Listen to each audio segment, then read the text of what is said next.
যিসকল কৰ্মচাৰী আপোনালোকে চাব 60 বছৰ বা 65 বছৰলৈকে চাকৰি কৰে আজিকালি গোটেই জীৱনৰ আটাইতকৈ ভাল সময়খিনি চৰকাৰৰ কাৰণে দিলে ৰাইজৰ কাৰণে দি দিলে আৰু যি সময়ত তেওঁ কাম কৰিব নোৱাৰে 65 ইয়াৰ্ছ হ'ল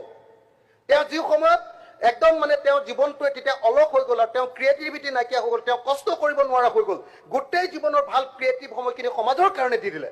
সেই মানুহজনক তেতিয়াৰ মূল্যৰ খাৰত যদি টকা 1000 পেঞ্চন দিয়ে 10000 হ'ব এইটো আজিৰ দিনৰ 1000 টা মানে এইটো যদি পেঞ্চন দিয়ে তেতিয়াহ'লে সেই মানুহজনে আমাৰ এতিয়া এই যে 250 টকাৰ বৃদ্ধ পেঞ্চন পোৱাৰ নিচিনা অৱস্থা হ'ব এতিয়া ইউপিএছ আৰু এনপিএছ এই দুটাৰ মাজত পাৰ্থক্যনো কি আৰু ওপিএছ পুৰণি পেঞ্চন ব্যৱস্থা আৰু ইউপিএছ যেটো ইউনাইটেড পেঞ্চন স্কিম এই দুটাৰ মাজতো পাৰ্থক্য কি এই সম্পৰ্কে অকণমান আলোচনা কৰিলে কিয়নো কৰ্মচাৰীসকলে আসলতে ইউপিএছ নহয় ওপিএছ লাগে বুলি বাৰম্বাৰ দাবী জনাই আহিছে আমি স্পষ্ট হৈ পৰিম প্ৰথম কথা যে ইউপিএছ যেটো ব্যৱস্থা এই ব্যৱস্থাত পেঞ্চন দিয়াৰ কথা কোৱা নাই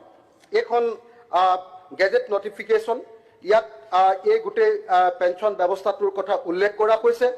এই পেঞ্চন ব্যৱস্থাটোত যদি আমি চাওঁ তেতিয়াহ'লে দেখা গৈছে যে 24 জানুৱাৰী 2025 তাৰিখে আমাৰ গেজেট নটিফিকেশন হোৱা এই ব্যৱস্থা অনুসৰি পেঞ্চন নহয় এচিয়ৰ্ড পে আউট আগতে আমাৰ ওল্ড পেঞ্চন স্কিমত যেটো পেঞ্চন দিম বুলি কৈছিলে এতিয়া কৈছে যে এচিয়ৰ্ড পে আউট এটা নিশ্চিত এটা পেমেন্ট মানুহবিলাকক দিয়া হ'ব এতিয়া এই পেঞ্চন ব্যৱস্থাৰ মই যেতিয়া এই গোটেই ইউপিএছ এই গোটেই ব্যৱস্থাটো বাৰম্বাৰ পঢ়িছিলোঁ বাৰম্বাৰ পঢ়ি বুজিবলৈ আৰু তাৰ পিছফালে দিয়া অংকটো যেতিয়া বাৰম্বাৰ কৰি আছিলোঁ তেতিয়া দেখিছিলোঁ যে কোনোবা ক্ষেত্ৰততো এনপিএছতকৈ এইটো বেয়া বস্তু ইউপিএছটো এতিয়া দেখা গৈছে যে ইউপিএছত এটা কৰ্পাছ ফাণ্ড কৰিব এই ইউনাইটেড পেঞ্চন স্কিমত এই কৰ্পাছ ফাণ্ডটো হ'ব 10% আমাৰ যিবিলাক চাকৰিয়ালবিলাকৰ পৰা প্ৰত্যেক মাহে 10%কে দৰমহাৰ 10%কে পইচা বেসিক পে প্লাস দিয়ে তাৰ পৰা 10% পইচা কাটি ৰাখিব আমাৰ ওল্ড পেঞ্চন স্কিমত এনেকুৱা ধৰণৰ কাটি ৰখা কোনো সিস্টেম নাই নিশ্চিতভাৱে এজন কৰ্মচাৰীয়ে গোটেই জীৱনটো ডেডিকেটেডলি কাম কৰাৰ কাৰণে তেওঁক সদায় পেঞ্চন পোৱাৰ পাছত তেওঁক দৰমহা দিয়াই হয় মানে শেষৰ যেটো দৰমহা তাৰ আধা পেঞ্চন দিয়া হয় ইয়াত কিন্তু কৈছে যে নহয় তোমালোকে 10% দৰমহা জমা কৰি যাব লাগিব তাৰপিছত সেন্ট্ৰেল গভৰ্ণমেণ্টে 10% প্লাস 8.5% 18% পইচা এই কৰ্পাছত জমা দিব এই দুইটা লগাই যেটো পইচা হ'ব আৰু এই কৰ্মচাৰীবিলাকে কাটি ৰখা যেটো পইচা হেতু যদি ইনভেস্ট কৰি দিয়ে কোনোবা কোম্পানীত যদি ইনভেস্ট কৰি দিয়ে তাৰ পৰা যেটো ইন্টাৰেষ্ট পাব হেতুৰ পৰাহে এটা পেঞ্চন দিয়াৰ ব্যৱস্থা গ্ৰহণ কৰা হ'ব যেটো পেঞ্চন বুলি কোৱা নাই এটো কি বুলি কৈছে এটো কৈছে এচিয়ৰ্ড পে আউট গতিকে ইউপিএছত কি হ'ব কৰ্মচাৰী দৰমহাৰ 10% কৰ্তন কৰি ৰখা হ'ব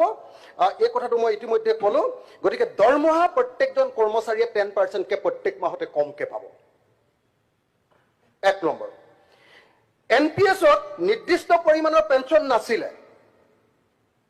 ওপিএছত নিৰ্দিষ্ট পৰিমাণৰ পেঞ্চন শেষৰ যেটো দৰমহা তাৰ আধা ইউপিএছত কি ইউপিএছত তিনিটা ভাগ 10 বছৰ যদি চাকৰি কৰিছে তেতিয়াহ'লে 10000 মিনিমাম পেঞ্চন 10 বছৰ যদি অতি কমিও 10 বছৰ কৰিছে তেতিয়াহ'লে 10000 টকাৰ ন্যূনতম পেঞ্চন 10 পৰা 25 বছৰ যদি কৰিছে আনুপাতিক আকাৰত পেঞ্চন আৰু 25 বছৰ যদি নিয়মীয়া চাকৰি কৰিছে একেৰাখে আৰু সেই 25 বছৰ যদি নিজৰ 10%কে পইচা কাটি গৈছে তেতিয়াহ'লে কি হ'ব শেষৰ 12 মাহৰ এভাৰেজ শেষৰ যেটো 12 মাহৰ এবছৰৰ দৰমহা তাৰ এভাৰেজটো 50% তেওঁলোকে পেঞ্চন ৰূপে পাব এটো হ'ল ইউপিএছ আৰু কি কৰিব পতি বা পত্নীৰ ক্ষেত্ৰত যদি মানুহজন ঢুকাই গ'ল পেঞ্চন পোৱা মানুহজন তেওঁৰ পৰিয়ালে কিমান পাব 60% পেঞ্চন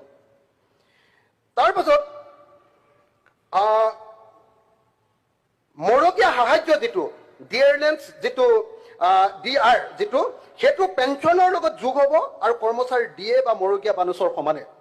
হেতু পেঞ্চনৰ লগত যোগ হ'ব অৱসৰৰ সময়ত যেটো এটা এককালীন সাহায্য দিব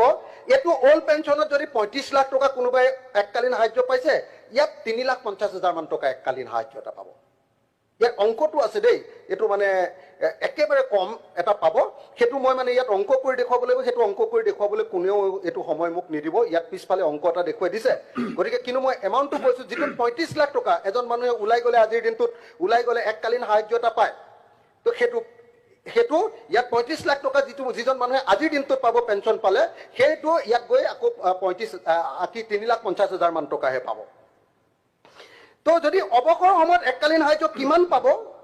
যদি আজিৰ দিনটোত শেষ 12 মাহৰ গড় যদি দৰমহা 68,850 টকা হয় তেতিয়াহ'লে 10 বছৰ চাকৰি কৰিলে তেওঁ কি ক'ব এককালীন সাহায্য পাব 1,38,700 টকা 20 বছৰ চাকৰি কৰিলে তেওঁ পাব 2,75,400 টকা 2,75,400 টকা আৰু 25 বছৰ চাকৰি কৰাৰ পাছতে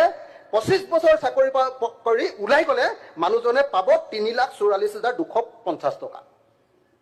যেটো এতিয়া 25 বছৰ চাকৰি কৰিলে 35 লাখ মান টকা পায় মানুহ এজনে এইটো দৰমহা গতিকে এইটো ভয়ানক সাংঘাতিক ধৰণৰ কথা এটা ইউপিএছত ওপিএছৰ দৰে গ্ৰেচুইটিৰ ব্যৱস্থাও নাই আৰু নাই জিপিএফৰ ব্যৱস্থাও জিপিএফও নিদিয়ে আৰু গ্ৰেচুইটিও নিদিয়ে ইউপিএছত ওপিএছৰ দৰে 10 বছৰ পেঞ্চন বৃদ্ধি 10 বছৰ মূৰে যে এই যিটো দৰমহা বৃদ্ধিৰ কাৰণে যিবিলাক আয়োগ হয় তো এই জিপিএছত কিন্তু এই দৰমহা বৃদ্ধিৰ ওপৰত ভিত্তি কৰি পেঞ্চন বৃদ্ধিৰ যিটো ব্যৱস্থা এই ব্যৱস্থাটো নাই কাৰণ আগতে দৰমহাৰ পৰা 10% যে কাটিছিলে তাৰ ওপৰতে পেঞ্চন দিব গতিকে নতুনকে যিটো দৰমহা বৃদ্ধি হ'ব তাত কোনো ধৰণৰ এনহান্সমেন্ট পেঞ্চনৰ এনহান্সমেন্ট নাই গতিকে এজন কৰ্মচাৰীয়ে খালি ইয়াত এটাই সুবিধা এনপিএছত কৰিলে কোনোবাই 2,000 টকাও পেঞ্চন পায় ইয়াত ফিক্স কিন্তু 10 বছৰ কাম কৰিলে মিনিমাম 10 বছৰ কিন্তু কাম কৰিলেহে পাব 10 বছৰ কাম কৰিলে ফিক্স তেওঁ 10,000 টকা এটাৰ পেঞ্চন পাব কিন্তু 10,000 টকাৰ পেঞ্চনটো অকমান ডাঙৰ যেন লাগিব পাৰে কিন্তু এতিয়া আজিৰ দিনটোত যিবিলাক মানুহে চাকৰি অংশগ্ৰহণ কৰিছে তেওঁ 10 বছৰৰ পাছত যদি 10,000 টকা পেঞ্চন পায় কিন্তু আজিৰ দিনটোৰ 1,000 টকা মান হ'বগে আজিৰ দিনটোৰ 1,000 টকা মান হ'ব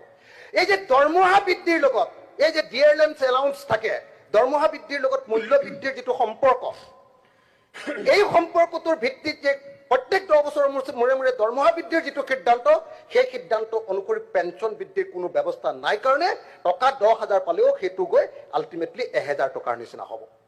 গতিকে ইউপিএছ সিস্টেমটো এটা ভয়ানক এটা সিস্টেম কৰবাত সেইকাৰণে এনপিএছতকৈ ই ভয়ানক ক'ত ভয়ানক এনপিএছ সিস্টেমত যিটো 10% পইচা আপুনি দৰমহাৰ পৰা কাটি যাব সেইটো আপুনি যিদিনা ৰিটায়াৰ কৰিব সেই 10% পইচাটো একেলগতে আপুনি ঘূৰাই পাব গতিকে যাবৰ সময়ত আপুনি অন্তত 20 লাখ টকা এটা পাই যাব ইয়াত কিমান পাব 25 বছৰ চাকৰি কৰি যাবৰ সময়ত আপুনি 3,44,250 টকা পাব গতিকে যিসকল কৰ্মচাৰী আপোনালোকে চাব 60 বছৰ বা 65 বছৰলৈকে চাকৰি কৰে আজিকালি গোটেই জীৱনৰ আটাইতকৈ ভাল সময়খিনি চৰকাৰৰ কাৰণে দিলে ৰাইজৰ কাৰণে দি দিলে আৰু যি সময়ত তেওঁ কাম কৰিব নোৱাৰে 65 ইয়াৰ্ছ হ'ল তেওঁ যি সময়ত একদম মানে তেওঁ জীৱনটো তেতিয়া অলস হৈ গ'ল আৰু তেওঁ ক্ৰিয়েটিভিটি নাইকিয়া হৈ গ'ল তেওঁ কষ্ট কৰিব নোৱাৰা হৈ গ'ল গোটেই জীৱনৰ ভাল ক্ৰিয়েটিভ সময়খিনি সমাজৰ কাৰণে দি দিলে সেই মানুহজনক তেতিয়াৰ মূল্যৰ হাৰত যদি টকা 1,000 পেঞ্চন দিয়ে 10,000 হ'ব এইটো আজিৰ দিনৰ 1,000 টা সেইটো যদি পেঞ্চন দিয়ে তেতিয়াহ'লে সেই মানুহজনে আমাৰ এতিয়া এই যে 250 টকাৰ বৃদ্ধ পেঞ্চন পোৱাৰ নিচিনা অৱস্থা হ'ব